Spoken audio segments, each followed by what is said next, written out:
Hello guys, কেমন আছো তোমরা সবাই? আশা করি তোমরা সবাই খুব ভালো আছো। আমরা অনেক ভালো আছি। তো এখানে দেখতে পাচ্ছ আকাশটা কিন্তু মেঘলা মেঘলা। আর এই মেঘলা মেঘলা আকাশটায় আমরা ভাবলাম যে একটু মোমো খাই। তো যেমন কথা তেমন কাজ। তো চলো দোকানে না গিয়ে এবার ঘরোয়া টাইপের আমরা বানিয়ে খাবো।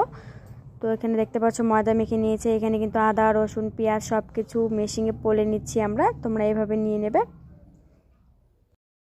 তো এখানে দেখো সব কিছু কিন্তু রেডি হয়ে গেছে আর আমাদের ময়দাটাও মাখা হয়ে গেছে। তো এবার এই সবজিগুলোকে যেগুলো আমরা দিয়েছি সেগুলোকে ভালো করে মেখে নেব। আর এদিকে দেখছো মোমো বানানো হচ্ছে। তো তোমাদের একটা দেখিয়ে দিলাম যে কিভাবে মোমোটা বানাতে হয়। দেখতে থাকো কিভাবে মোমোটা বানাচ্ছি। অনেকদিন তো দোকানে খেয়েছি, এবার একটু ঘরোয়া টাইপের খেয়ে দেখি যে দোকানের মতন স্বাদ হয়। অ্যাকচুয়ালি দোকানের মতন স্বাদ হবে না, তো তবুও খেয়ে দেখবো দোকানের মতন হয় কি না হয়। তো দেখতে পাচ্ছ চারিদিক দিয়ে কিন্তু জল দিয়ে দিয়েছে। এবার এটাকে ভালো করে মুড়িয়ে নেবে।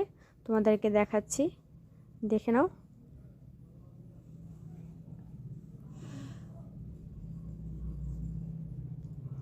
এরকম ঠান্ডা ওয়েদারে মোমো খেতে কিন্তু ভালোই লাগে, বলো? আমাদের তো অনেকই ভালো লাগে। দেখতে পাচ্ছ মোমোটা কিন্তু রেডি হয়ে গেছে।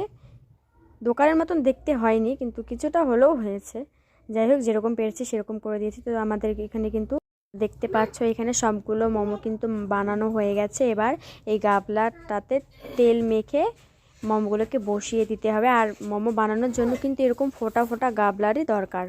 তো দেখতে পাচ্ছ মোমোগুলো বানিয়েছি, যেভাবে পেরেছি সেভাবেই বানিয়েছি। এবার এক এক করে এই গাবলাটাতে সবগুলো মোমো বসিয়ে নেব। আর এদিকে দেখতে পাচ্ছ মোমোটা কিন্তু বসিয়ে দিয়েছি। এবার গ্যাসটা ধরিয়ে নেব। জানি না কেমন খেতে হবে, তো চলো সেটা তো তোমাদের বানানোর পরেই বলতে পারবো। দেখতে পাচ্ছ এটা কিন্তু হচ্ছে।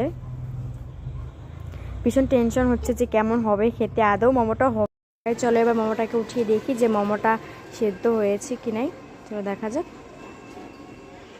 মোমোটা কিন্তু সেদ্ধ হয়ে গেছে। চলো এটাকে আমরা নামিয়ে সাজিয়ে নেব, তারপর তোমাদেরকে দেখাচ্ছি। তো দেখতেই পাচ্ছ এবার এটাকে ডেকোরেশন করে নেব। তো এখানে কিন্তু আমরা সস দিয়েছি 2 রকমের, তোমরা চাইলে দিতেও পারো। সস দিয়ে খেতে ভীষণ ভালো লাগে। আর এখানে পেঁয়াজ দিয়েছি, তো এটা দেখে কিন্তু লোভ লাগছে। আর এটা খেতেও কিন্তু অসাধারণ হয়েছে।